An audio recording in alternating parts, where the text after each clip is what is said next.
Por favor.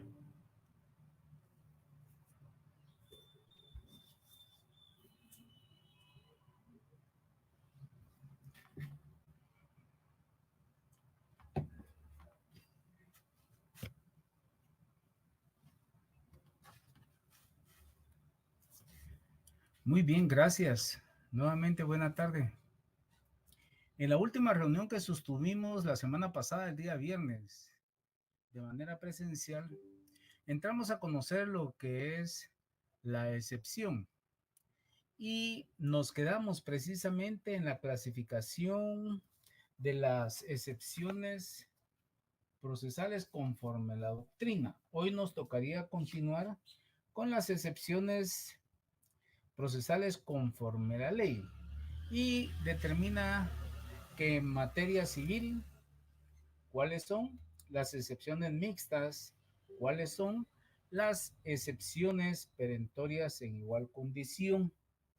Cuando dice su fundamento, eh, aún, aunque sabemos cuál es el artículo que está regulado en virtud de que vamos a comentarlo, de una vez estaríamos apoyándonos en el fundamento. Y posteriormente entramos a las excepciones procesales en materia penal. Me imagino que a estas alturas ya tienen sus folletos, tanto de, la, de la pretensión procesal como la excepción. Estos ya fueron remitidos a través de nuestro contacto con el propósito de dar cumplimiento a la obligación contraída de parte de su servidor. Para continuar con lo que es el contenido del programa, entremos ahora entonces a lo que son las excepciones procesales en materia civil. ¿Dónde están reguladas?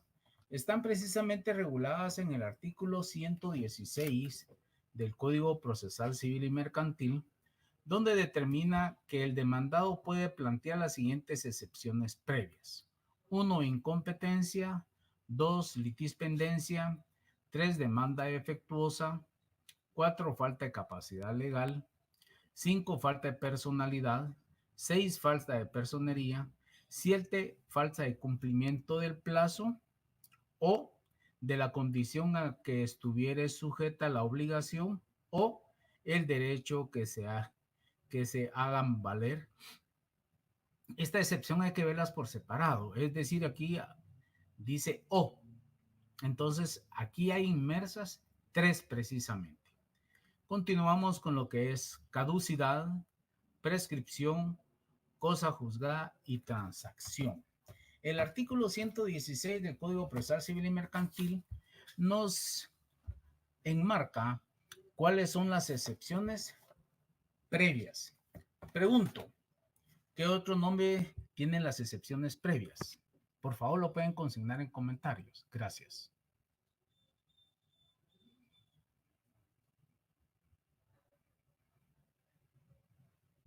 Dilatorias. Muy bien. Entonces, sabemos que son excepciones previas o dilatorias. El propósito de ellas es dilatar el proceso, postergar el proceso, alargar el proceso, no entrar a conocer precisamente la demanda, sino que atacarla de manera formal en cuanto a la forma, ¿sí? Entonces, el, el objetivo primordial es eso, precisamente, el que se alargue ese proceso con el propósito de que pase algún buen tiempo en trámite, eh, porque así cree que el actor cree que eso, el demandado cree que es oportuno llevarlas a cabo, ¿sí? Por consiguiente, entonces, estamos conscientes que las excepciones previas o dilatorias tiene como propósito fundamental alargar el proceso. Después, continuando con el contenido del programa, dice cuáles son las excepciones mixtas.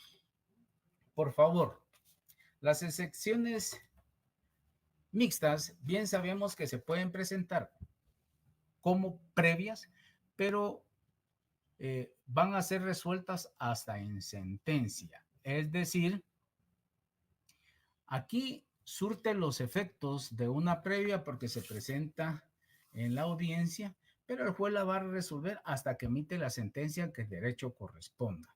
Y esas son las mixtas. Si nos vamos específicamente al artículo 116 que hemos comentado, de conformidad con ello es la número 8, 9, 10 y 11. Es decir, ¿cuáles son las excepciones mixtas? Caducidad, prescripción, cosa juzgada y transacción. La ventaja de estas excepciones que pueden presentarse o oponerse en cualquier momento, pero antes de dictar la sentencia de segunda instancia. Y ese es el propósito de las excepciones, estas mixtas, que tienen su fundamento como previas, pero van a ser resueltas hasta en sentencia cuando el juez emita la decisión final. Posteriormente entraríamos a las excepciones perentorias. ¿Cuáles son esas? Las perentorias, si nos vamos siempre al artículo 116, sería prescripción, cosa juzgada, transacción y pago. Estas serían las excepciones perentorias. Y sabemos de que estas van a ser resueltas hasta que se emita la sentencia por el órgano jurisdiccional. Solo quisiera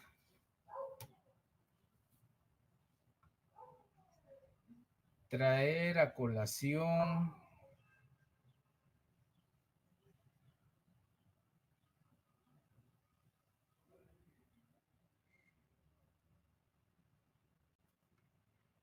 el artículo 118.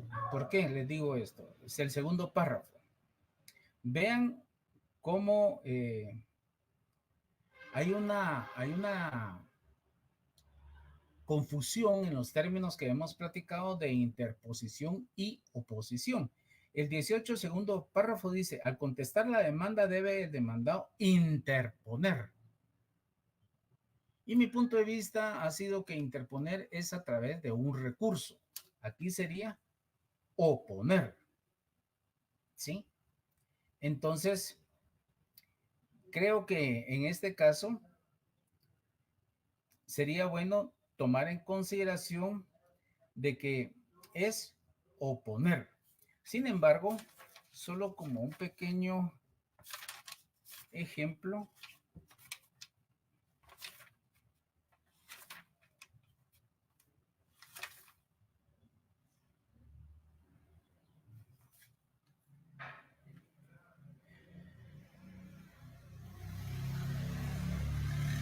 el artículo 204.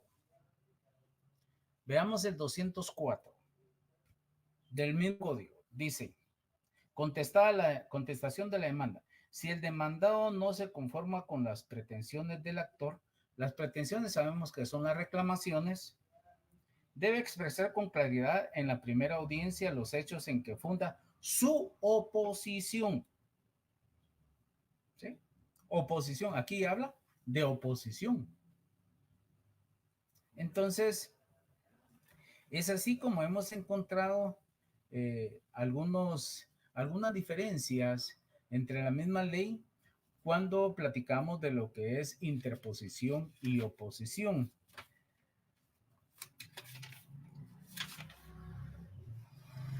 El artículo 235,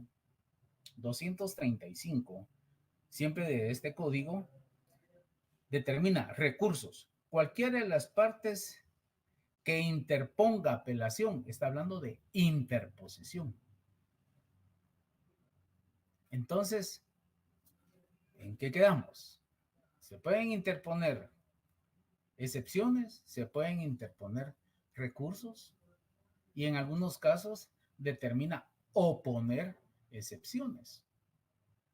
Sin embargo, dejo a criterio de ustedes que hagan ese análisis profundo para determinar ¿En qué se van a fundamentar? Particularmente ratifico de que interposición es un recurso y oposición, la ley lo establece, es no estar de acuerdo con algo dentro de la demanda que se ha presentado, que es la acción procesal, aunado las pretensiones que lleva consigo. Yo me voy a oponer a, a esas pretensiones.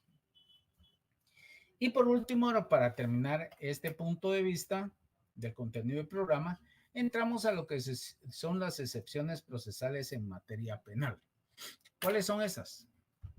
Pregunto, ya les mandé el folleto, me pidieron me comprometí a enviarlo antes con el propósito que lo estudiaran, que ya lo analizaran. Entonces me gustaría que ustedes me respondieran cuáles son esas excepciones desde el punto de vista penal y cuál es el artículo que las regula. Por favor.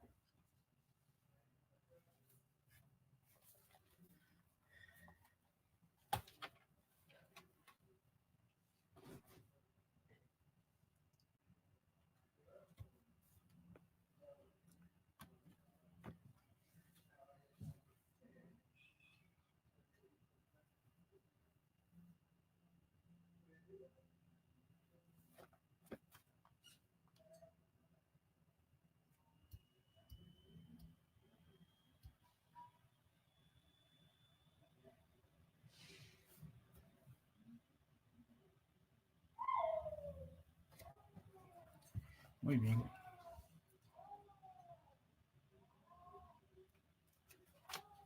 Yo ya envié el folleto. Lo envié, si no me recuerdo, el día lunes. ¿Sí? Ahora, si no lo ha recibido usted, por favor, platíquele a su contacto. Pregunto, ¿ya recibieron los folletos? Por favor, ¿me podrían contestar? Gracias.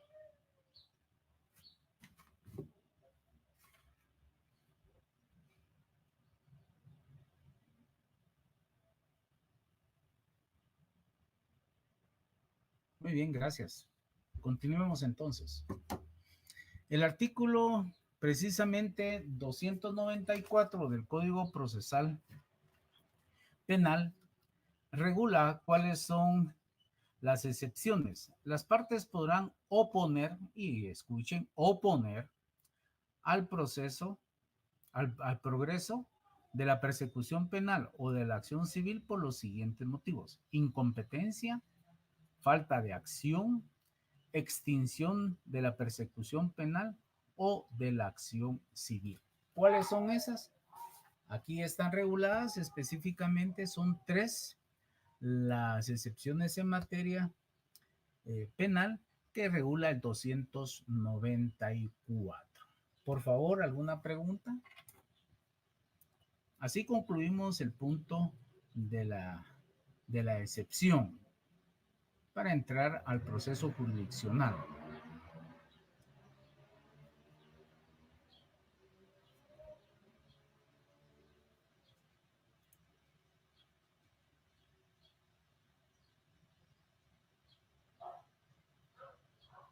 Esta semana recordemos que nos tocan clases virtuales. La próxima será presencial.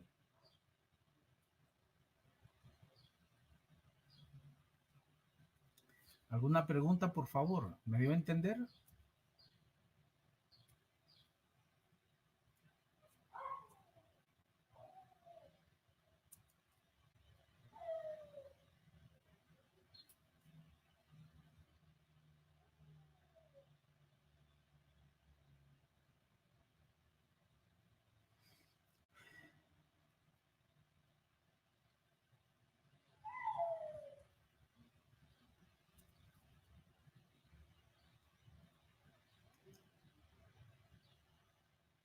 Cuando habla de falta de acción, aunque eso realmente no diga que las definamos, ¿sí?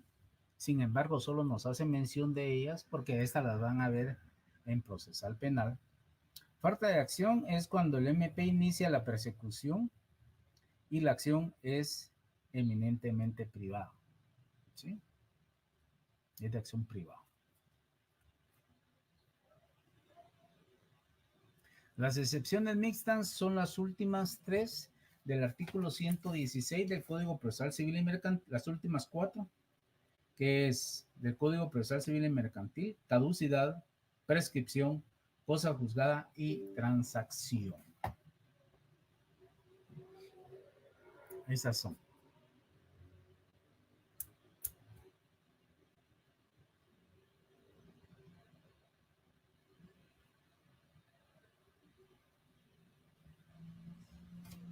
Muy bien. Si no hay ninguna otra pregunta, entraríamos entonces específicamente a lo que es el proceso jurisdiccional.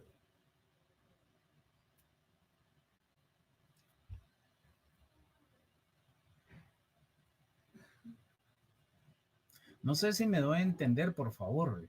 Ya van dos veces que repito cuáles son esas. Son las mixtas. ¿Sí?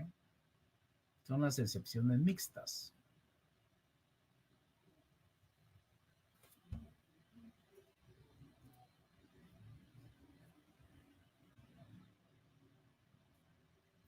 ¿Alguna pregunta más, por favor?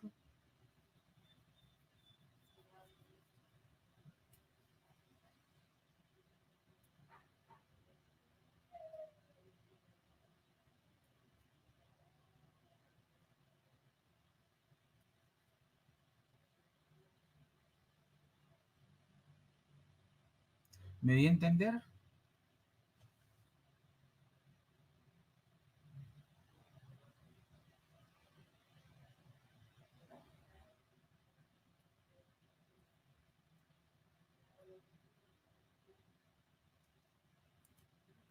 Muy bien.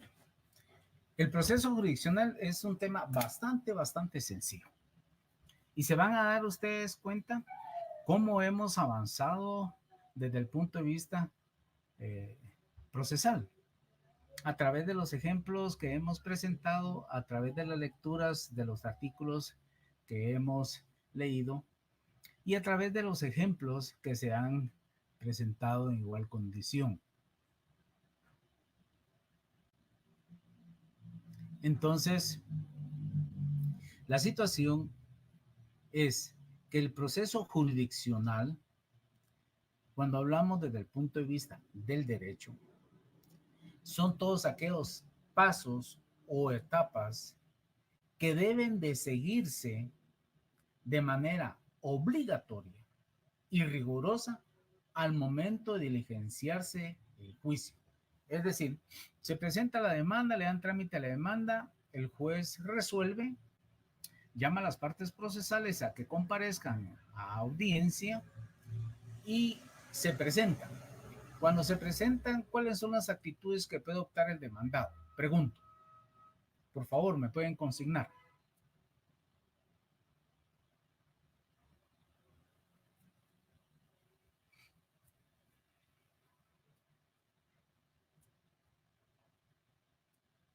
¿Cuáles son esas actitudes que puede optar el demandado al momento de, de demandar? La rebeldía sabemos que es la no comparecencia a la audiencia cuando ha sido debidamente citado. ¿Sí? Las rebeldías, ¿cuál, por favor? ¿Cuáles son? Allanamiento, sabemos que puede ser la aceptación de la demanda de manera total o de manera parcial. Excepción es la oposición a las reclamaciones presentadas por el demandante. La contrademanda, también estamos conscientes de que al momento de contestar la demanda, el demandado reconviene o contrademanda, pasando así él a ser demandante ahora y demandado, y el demandante pasa a ser demandado. Entonces tenemos cuatro actitudes que puede optar el demandado. Cuando hablamos de lo que es un proceso jurisdiccional, se dan esas etapas rigurosas. Y la ley establece cuáles son. Ejemplo, estamos en la audiencia, si se oponen las excepciones, digamos excepciones perentorias, sabemos que estas se van a ser resueltas hasta la sentencia. ¿Cuál es la etapa procesal que continúa? La recepción de los medios de prueba. Se presentan los medios de prueba. ¿Qué etapa procesal continúa? Bueno, en ese caso, se suspende la audiencia porque ya se han presentado los medios de prueba y posteriormente la etapa que continúa es la sentencia. Entonces, todos estos pasos que se dan están debidamente enmarcados o regulados en la ley. Dependiendo la clase de litigio, la materia que se esté regulando, así será el procedimiento establecido. Si hablamos algo que se me viene a la mente, yo no estoy de acuerdo con esa sentencia, puedo interponer el recurso de apelación dentro del tercer día. Lo presento a primera instancia eleva a la sala jurisdiccional, a la sala de apelaciones, para que continúe en segunda instancia. ¿Cuáles son las etapas rigurosas que se dan? Bueno, 48 horas de audiencia a la persona que ha presentado el recurso de apelación. Posteriormente viene el día de la vista. Puede haber un auto para mejor fallar, que puede ser a requerimiento de parte o de oficio, y posteriormente viene la sentencia. Entonces, todas estas etapas procesales, la ley no las regula. Estos actos jurídicos se llevan a cabo para aplicar la ley y resolver el caso sometido a consideración del órgano jurisdiccional. Entonces, pueden ejercer ese derecho de acción ante el juzgador, y los tribunales pues tienen que cumplir con su deber de emitir la sentencia que en derecho corresponde. Por consiguiente, diríamos que entre la demanda y la sentencia media una larga serie de actos que constituyen el proceso, esas etapas procesales. Entonces, eso es precisamente el proceso jurisdiccional. Esas etapas de manera rigurosa se tienen que cumplir, no pueden violentarla. El juez no puede omitir alguna de esas etapas porque están debidamente reguladas en la ley. No quisiera alargar esto, pero ¿qué pasa si el juez se equivoca y se salta una etapa o un paso procesal? Se puede solicitar una enmienda del procedimiento. Sin embargo, la definición del proceso jurisdiccional aplica precisamente cuando nosotros presentamos la demanda, el juez nos llama, llegamos a la audiencia y ahí se desarrolla esa audiencia de conformidad con la ley. Muy bien. Entremos ahora a la naturaleza jurídica del proceso. ¿En qué consiste? Pregunto, ¿quiénes están en contienda y quién es el encargado de resolver el conflicto? Por favor, en comentarios.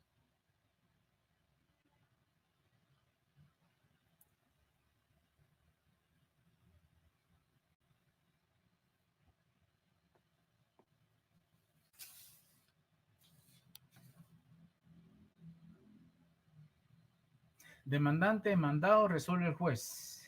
Excelente. Muy bien.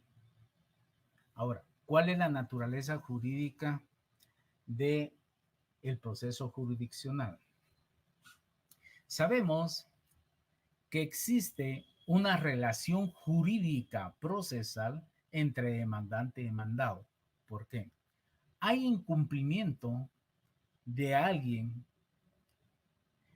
porque ha contraído una obligación, pero ese incumplimiento lleva a una de las partes a presentar una demanda ante el órgano jurisdiccional. Y aquí hay un conflicto, pero hay una relación jurídica procesal, ¿sí? Porque el demandante, obviamente, demanda al demandado. ¿Y quién es el encargado de resolver? Es el juzgador. Desde mi punto de vista, existe una relación jurídica. Hay un sujeto pretensor que reclama a un sujeto obligado al cumplimiento de un deber que constituye el derecho del sujeto activo. Por consiguiente, diríamos que cuando hablamos de la naturaleza jurídica del proceso jurisdiccional, es una relación jurídica procesal, o podríamos denominarla como la relación jurídica procesal es la que se da entre las partes procesales, demandado, demandante, y que el órgano jurisdiccional tiene que emitir una sentencia que en derecho corresponde.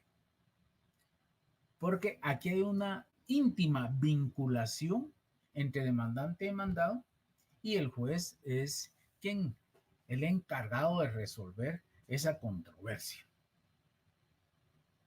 En conclusión, la naturaleza jurídica del proceso jurisdiccional es una relación jurídica procesal. No entro con otras teorías que determinan para algunos que es una situación jurídica, otros determinan que tiene una naturaleza jurídica definida, otros determinan que solo es una relación, pero mi particular punto es que es una relación jurídica porque hay algo que los une a ellos, ¿sí? Hay un vínculo jurídico, hay algún documento en un momento dado, ¿sí? ¿Y por qué es una relación jurídica procesal? Porque entran en un proceso debido al incumplimiento de cualquiera de las partes. Recordemos que hablamos de la trilogía jurídica. La trilogía jurídica es demandante y demandado. Entre ellos hay un pleito, ¿sí? ¿Y quién es el encargado de resolver ese pleito? El órgano jurisdiccional. Todos los memoriales del demandante y demandado los resuelve el órgano jurisdiccional. No los van a resolver las partes procesales. Las partes procesales están en conflicto. Muy bien, esa es la naturaleza jurídica. ¿Cuál es el objeto del proceso jurisdiccional? ¿Cuál sería el objeto? Recordemos que iniciamos la acción a través de una demanda y en la demanda van nuestras pretensiones. Por consiguiente, podríamos decir que el objeto del litigio es la reclamación, es la pretensión. Ese es el objeto, ¿sí? Yo pretendo que cumplan con la obligación. Aquí hay una declaración de voluntad debidamente fundamentada del actor para formalizar una demanda. Y esta va a ser resuelta por el juez. Pero la demanda se dirige en contra del demandado. Y aquí me manifiestan satisfacer las pretensiones. Eso es lo que se requiere.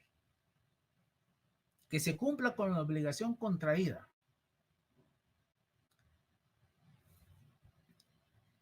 Y recordemos que en todo proceso hay una petición al órgano jurisdiccional. Y por eso hay una consecuencia jurídica derivada de una norma. Y podríamos decir también que el objeto del proceso es dicha petición, lo que es igual a la pretensión. ¿Qué es lo que yo quiero? Si es una deuda, que me la paguen. Eso es. Y si dentro del documento o el contrato se pactaron intereses, quiero que me paguen la deuda más los intereses. El objeto primordial del proceso es mi pretensión, que sea resuelta mi pretensión. En la demanda sabemos que va inmersa lo que es la pretensión. Y esta lo hace el sujeto activo, que recae contra el sujeto pasivo. ¿Y quién la conoce? El órgano jurisdiccional. ¿Quién es el responsable de elucidar a través de una sentencia? El órgano jurisdiccional, que es una manera normal de terminar un proceso. Entonces, en síntesis, el objeto del proceso es la pretensión del demandante, es la reclamación que el demandante hace en la demanda. Muy bien. Entremos a los caracteres del proceso. ¿Cuáles son los caracteres del proceso? ¿Quién aplica la ley? ¿Quién administra la ley? ¿Quién administra justicia? ¿Cuál es el artículo que regula la Constitución Política de la República, donde determina que la función jurisdiccional se ejerce con exclusividad absoluta por la Corte Suprema de Justicia y los demás tribunales? ¿Cuál es ese asidero legal?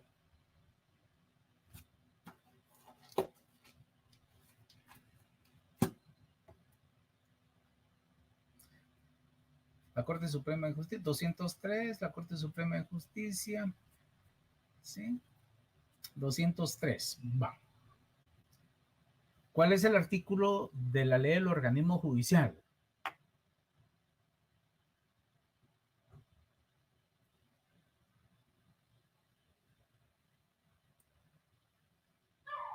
Donde dice que a los tribunales y la Corte les corresponde la potestad de juzgar y promover la ejecución de los juzgados. 57. Bueno, ¿cuál es el primer? ¿Cuáles son los caracteres del proceso? 1. Jurisdicción. Ese es el primero. ¿Quién aplica la ley? Corte Suprema de Justicia y demás tribunales. Es el primero.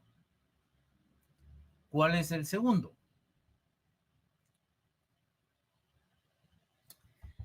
Cuando hemos dicho de que la persona puede acudir a los tribunales de justicia para obtener una resolución final, ¿quién es el obligado a resolver? ¿La pretensión o la reclamación procesal? El órgano jurisdiccional. ¿Cómo lo hacemos? ¿Cómo acudimos al órgano jurisdiccional?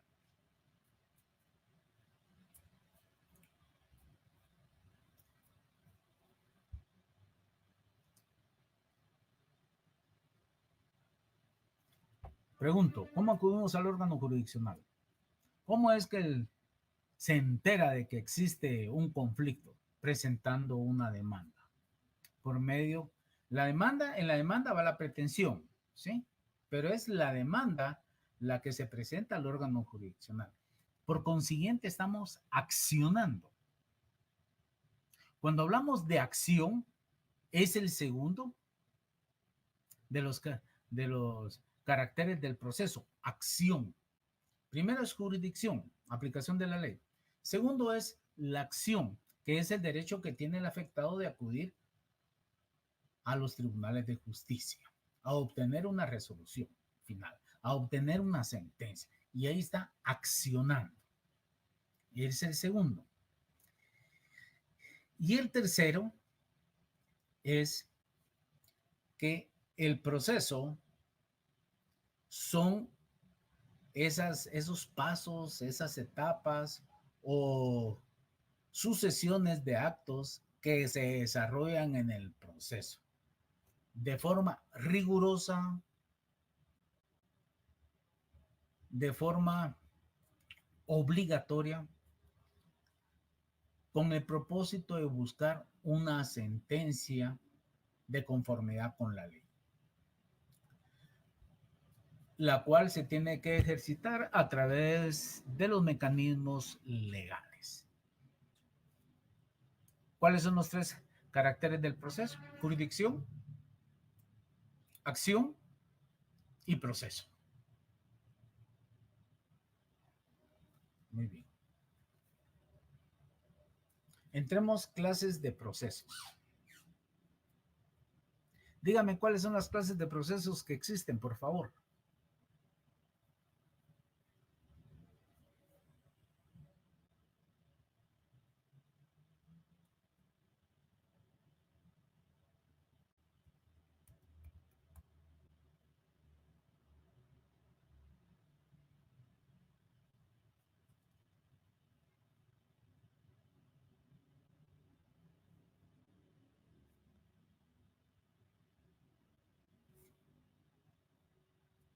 Penal, laboral, familia, civil, penal, laboral, contencioso administrativo, económico, colectivo, etcétera. Entonces, ¿cuáles son las clases de proceso?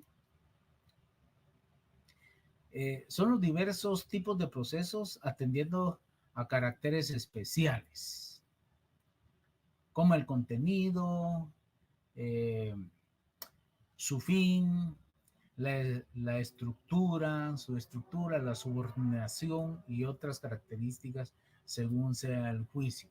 Y por consiguiente tenemos civiles, penales, laborales, de familia, etcétera. Cuando hablamos de juicios ejecutivos, nos estamos refiriendo específicamente eh, dentro del área civil o dentro del área laboral, pero ese es un juicio que está inmerso dentro de esa materia, ¿sí? Pero realmente las clases de proceso están fundamentados en, en que hay una organización de los tribunales y estas hay que respetarlas, ¿sí? Y las partes y el juez tienen que tomar en consideración, primero, quién es el órgano jurisdiccional competente para poderlo presentar, ante quién se presenta, y dependiendo de ello, cuál es el litigio, qué clase de litigio es, y buscamos cuál es la competencia por razón de la materia que tiene que resolver ese conflicto, ¿sí? En conclusión, podemos decir que son los civiles, laborales, de familia, penales, etc. Esas es las clases de proceso. Acumulación de procesos. ¿Se recuerdan ustedes qué es acumulación de procesos?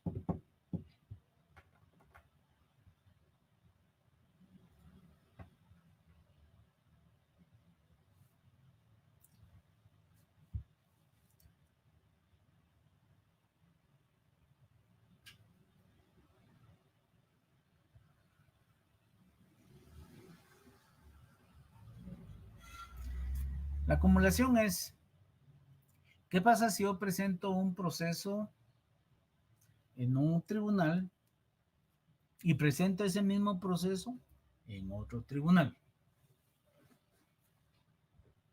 Aquí son dos procesos idénticos, el mismo objeto, las mismas personas, las mismas pretensiones, toditito. Lo único es,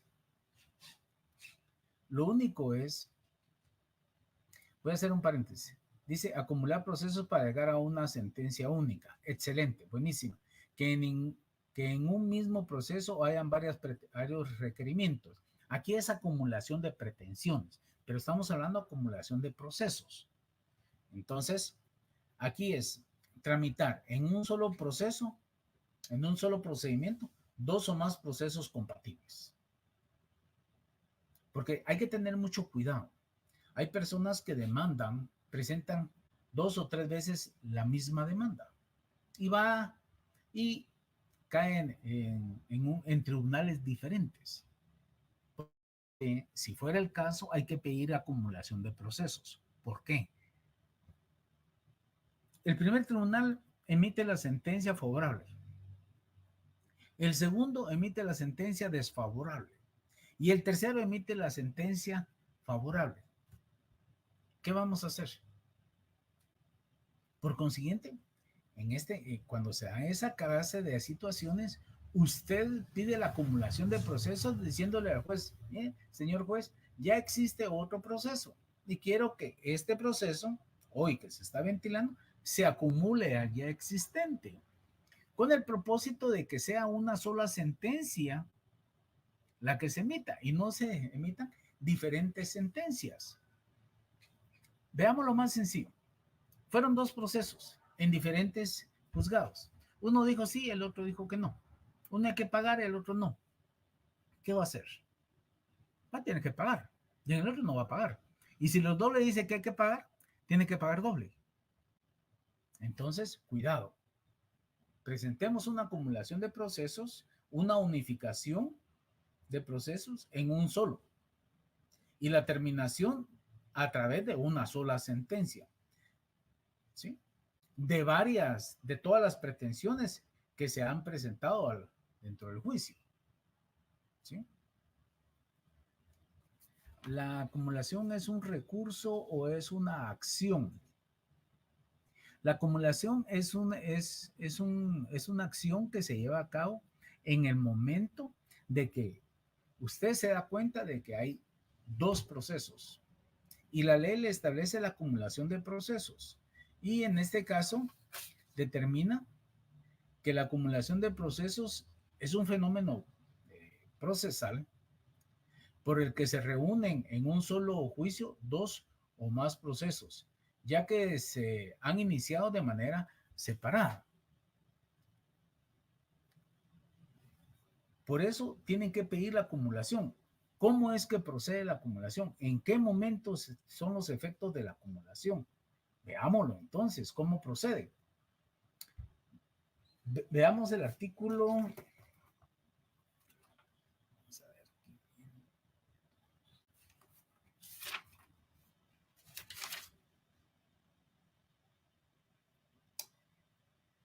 538.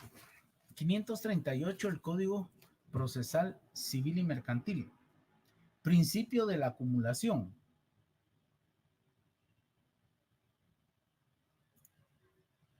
Dice, procede la acumulación de procesos en los siguientes casos. 1. Cuando diversas demandas entabladas provienen de una misma causa. Era lo que estábamos hablando. Aun cuando sean diferentes las personas que litigan y las cosas y el objeto de las demandas. 2. Cuando las personas y las cosas son idénticas, aunque las pretensiones sean diferentes. Y 3.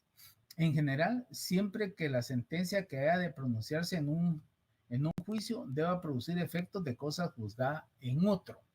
Entonces, cuidado. ¿Cuándo procede la acumulación de los procesos? En estas tres instancias. ¿Sí? ¿Y cuáles son los efectos de la acumulación del proceso? Bueno, los efectos están regulados en el artículo 545, efectos de la acumulación. El efecto de la acumulación es que los procesos acumulados se sigan en un solo proceso, que es lo que estamos hablando, y se decidan por una misma sentencia. Ese es el propósito. ¿Sí? Y no que emitan varias sentencias sobre varios procesos. Cuando se acumulan los procesos, se suspende el curso del proceso que estuviera más próximo a su terminación, hasta que el otro se halle en el mismo estado, poniéndose razón en autos. La regla establecida en el párrafo anterior no es aplicable a las acumulaciones que se hagan a los procesos atractivos, a cuya tramitación se acomodarán los que se acumulen a ellos y que se seguirán en cuerda separada. Asimismo, si se tratare de consignaciones de rentas o pensiones, se acumularán de oficio o a instancia de parte del principal y no fueren aceptadas, se resolverán en sentencia. Muy bien. Es el artículo. Primero es, ¿cuándo procede la acumulación? 538. ¿Cuáles son los efectos de la acumulación? 545, por favor. El propósito específicamente, ¿sí?, es que varios procesos se acumulen en uno solo para que se emita una sola sentencia y no de manera separada. Ese es el propósito. ¿Sí? Entonces, tenemos que tener mucho cuidado en cuanto presentar la acumulación de procesos y lo tenemos que hacer en el momento de la audiencia, ¿sí?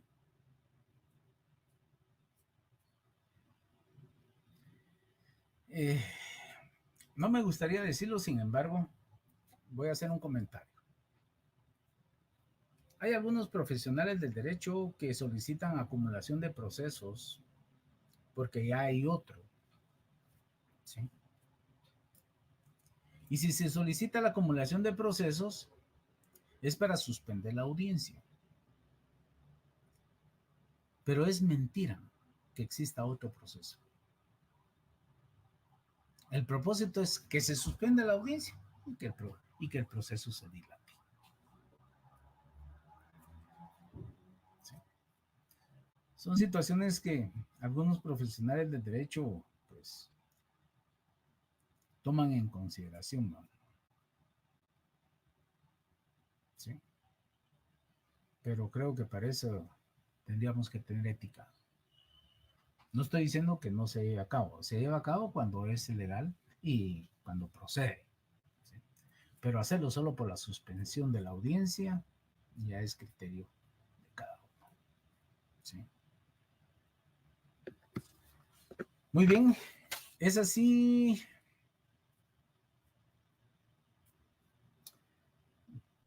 Como damos por concluido el proceso jurisdiccional. ¿Alguna pregunta, por favor? Cuando hablamos de la procedencia, de la acumulación, quiero que tengan eso en mente.